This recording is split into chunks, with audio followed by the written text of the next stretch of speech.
Olá, meu nome é Manuel Gibson. Bem-vindo à parte 6 da série sobre largura de banda em sistemas de transmissão digital e a equação de Gibson. Estamos particularmente interessados em uma equação que nos indique a largura de banda de sistemas de transmissão digital utilizando os processamentos vistos nesta série e em séries anteriores do vídeo. Para isso, veremos os seguintes assuntos: conhecendo o terreno, o grande dilema das telecomunicações, e faremos algumas considerações sobre os assuntos apresentados. Vamos começar conhecendo o terreno. Esse é o teorema de Hartley-Shannon. Ele determina a taxa máxima teórica, sem erros, de um canal limitado em banda e sujeito a ruído branco aditivo gaussiano. Vejamos o que significa cada um dos termos dessa equação. C máximo IPS é a taxa máxima teórica sem erros do canal, expressa em bits por segundo. BW é a largura de banda do canal em hertz. E S sobre N é a relação sinal-ruído no canal, na recepção,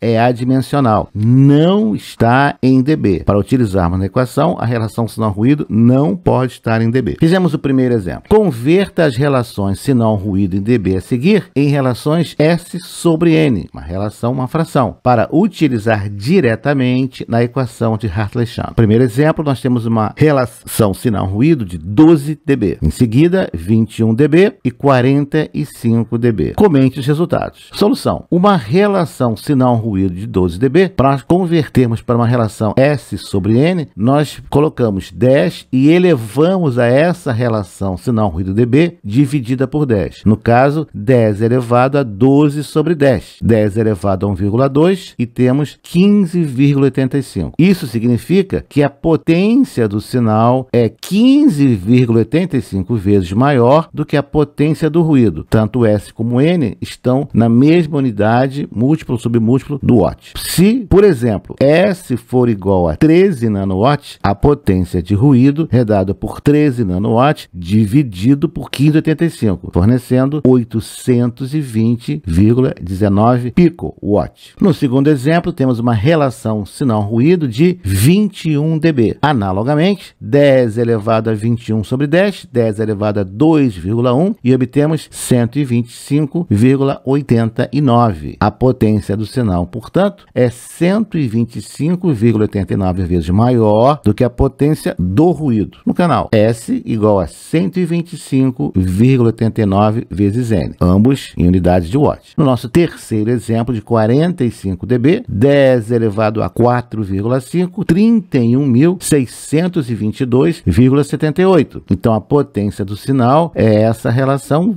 cerca de 30.000 vezes maior do que a potência de ruído no canal. É uma excelente relação sinal-ruído. 45 dB, uma excelente relação sinal-ruído na maioria dos sistemas de telecomunicações. O próximo exemplo, nós temos um sistema que opera com uma largura de banda fixa de 270 kHz, é a largura de banda do canal. Nós queremos determinar qual seria a taxa máxima teórica sem erros desse canal, se o ruído fosse do tipo AWGN, para as seguintes relações sinal-ruído: 12 dB, 21 dB, 45 dB, como vimos nos exemplos anteriores. E vamos comentar os resultados obtidos. 12 dB, sabemos que a relação S sobre N é 15,85, logo a taxa máxima PPS é a largura de banda, 270 kHz, vezes log na base 2 de 1 mais 15,85. Isso nos dá 270 vezes ao cubo, vezes log na base 10 de 16,85, dividido pelo log na base 10 de 2, cerca de 0,30 ou seja, 1,1 megabits por segundo. Uma relação sinal-ruído de 12 dB com uma largura de banda de 270 kHz nos fornece uma taxa de 1,1 megabits por segundo. No nosso segundo exemplo, de 21 dB, calculamos no item anterior, no exemplo anterior, S sobre N 125,89, substituímos e obtemos agora 1,89 megabits por segundo. A relação sinal-ruído aumentou, do item A para o item B, a taxa de bits aumentou também. Relação sinal-ruído de 45 dB, nós obtemos que agora a nossa taxa máxima é de 4,04 megabits por segundo. Fomos de 12 dB até 45 dB de relação sinal-ruído. Com isso, a taxa foi de 1,1 megabits por segundo para 4,04 megabits por segundo, mantendo-se a largura de banda constante em em 270 kHz. Veja na tabela a largura constante nas três situações, 270 kHz. Conforme a relação sinal-ruído no canal aumenta, aumenta também a taxa de dados. 12 dB, 1,1 megabits por segundo. 45 dB, 4,04 megabits por segundo. Para pensar e ficar um pouco triste, um incremento na relação sinal-ruído de 12 dB para 45 dB são 33 dB. Isso na relação de potência são 2.000 vezes. Ou seja, a relação sinal-ruído precisou aumentar 2.000 vezes para que nós fôssemos de 1 megabit por segundo para 4 megabits por segundo. Um incremento de apenas 4 vezes. A relação sinal-ruído precisou melhorar 2.000 vezes para um mísero incremento de 4 vezes na taxa de dados, mantido a largura de banda constante em 270 kHz. Exemplo 3. Um canal opera com relação sinal-ruído constante igual a 19 dB. Determine a taxa máxima teórica sem erros desse canal submetido a ruído AWGN para as seguintes larguras de banda: 250 kHz, 1,2 MHz e 6 MHz. E vamos comentar os resultados obtidos. Veja que 19 dB equivale a 79,43. Portanto, quando calculamos C1, a taxa máxima para 250 kHz, obtemos uma taxa de 1,58 megabits por segundo. Quando a taxa aumenta para 1,2 MHz, a nossa taxa agora aumenta para 7,6 megabits por segundo. Quando agora temos uma largura de banda de 6 MHz, temos aproximadamente 38 megabits de taxa de dados. Veja no quadro, para uma relação sinal-ruído constante 19 dB, nós fomos de 250 kHz até 6 MHz de largura de banda. Isso ocasionou uma taxa de dados inicial em 1,58 megabits por segundo e até 37,98 megabits por segundo. Para pensar e agora ficar um pouco mais contente, um incremento de largura de banda de 250 kHz para 6 MHz, ou seja, 24 vezes, acarretou um incremento de 1,71 para cerca de 38 megabits por segundo, um incremento de 22,21 vezes na taxa de dados. A largura de banda aumentou 24 vezes e a taxa de dados aumentou 22 vezes. A relação é quase 1 para 1, é 1,01 para 1. O que você acha? É melhor aumentar a banda ou a relação sinal-ruído? Quando a relação sinal-ruído aumentou 2.000 vezes, 33 dB, mantendo-se a banda constante, a taxa de dados aumentou apenas 4 vezes. Quando a largura de banda aumentou 24 vezes, taxa aumentou 22 vezes. Qual é a tua escolha agora, então? A solução será sempre aumentar a banda? É o que está mostrando a equação? Para isso, nós vamos agora abordar o grande dilema das telecomunicações. Uma das grandes restrições que nós temos na área de telecomunicações. Aí está o teorema de Hartley-Shannon, a equação. É claro que se nós queremos aumentar a taxa de dados, C máximo, e quem não quer, não é?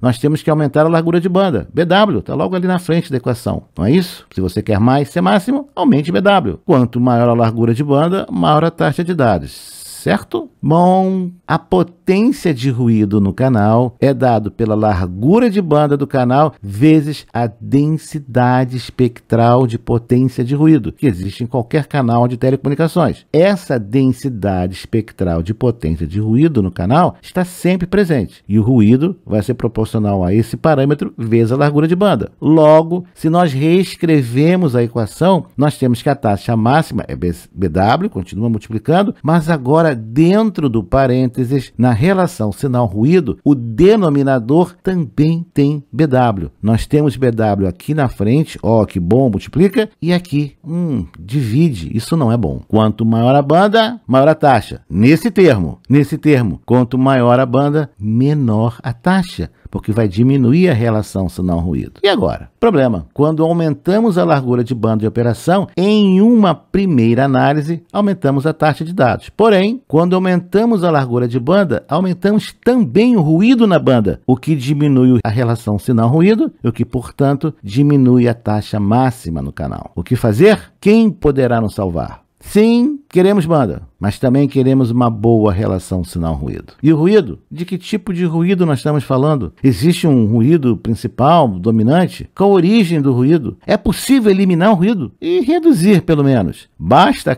colocar um capacitor de filtragem, como muita gente acredita? Claro que não. E conviver com ruído? Depende. Pode ser o ruído gerado pelo próprio equipamento receptor, caracterizado pelo parâmetro figura de ruído. Nas faixas acima de UHF, aliás, é uma nossa maior preocupação. Pode ser o ruído de computação, o chaveamento elétrico de motores, geradores, fontes chaveadas, elevador, motor de automóvel, elétrico ou não. Qualquer coisa que produza centelha é uma fonte de ruído. Não é uma fonte potencial, ela é uma fonte de ruído. Pode ser até que não te perturbe, mas ela é uma fonte de ruído. Controladores de iluminação, dimmers, semicondutores, outros sistemas de telecomunicações, o canal adjacente, a intermodulação, o Sol, as estrelas, o Big Bang, o ruído de fundo do universo. Vimos no vídeo anterior que a mancha vermelha é a fonte maior de ruído, mas o ruído se espalha por todo o universo. Para onde quer que você aponte uma antena de satélite de comunicações, você vai captar esse ruído de fundo do universo. Sempre, sempre.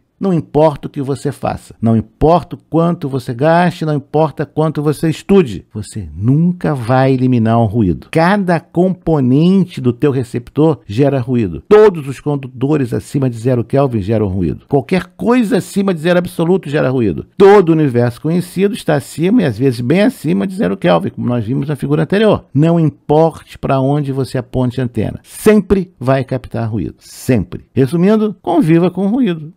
Até porque não é escolha. Até onde podemos ir na prática, no projeto de um sistema de transmissão digital quanto à eficiência espectral e a relação sinal-ruído. Quais os parâmetros que nós, engenheiros técnicos, temos que seguir para otimizar nosso sistema? Existe um limite físico do que pode ser feito ou não? Existe talvez mais de um limite? Como determinamos esses limites? Como podemos comparar sistemas distintos de modulação e os nossos códigos de correção e detecção de erro? Onde que eles entram? Vamos abordar essas ideias e tentar dar resposta às perguntas mais adiante. Faremos agora algumas considerações sobre o que foi visto até agora. Quando analisamos superficialmente a equação de Hartley-Shannon, podemos ser levados erroneamente a concluir que para aumentarmos a taxa de dados no canal, e quem não quer, basta aumentarmos a largura de banda desse canal. Lê do engano. Uma análise mais cuidadosa, porém, nos mostra que existe uma relação bem mais complexa entre taxa de dados e largura de banda. Vimos alguns exemplos numéricos que nos ajudaram a compreender melhor essa relação. Na verdade,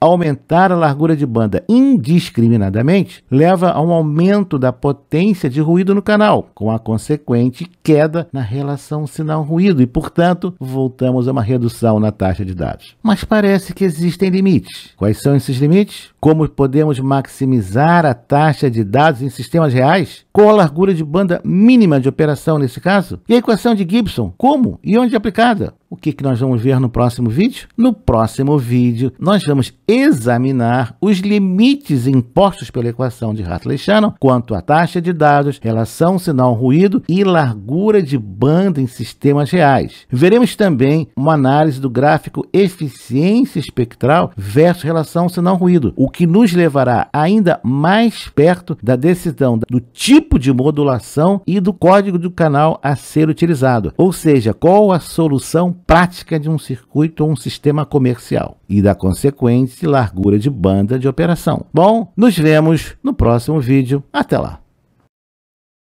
Obrigado por ter assistido a este vídeo, deixe o seu like, inscreva-se no canal, acione o sino e seja notificado dos novos lançamentos semanais.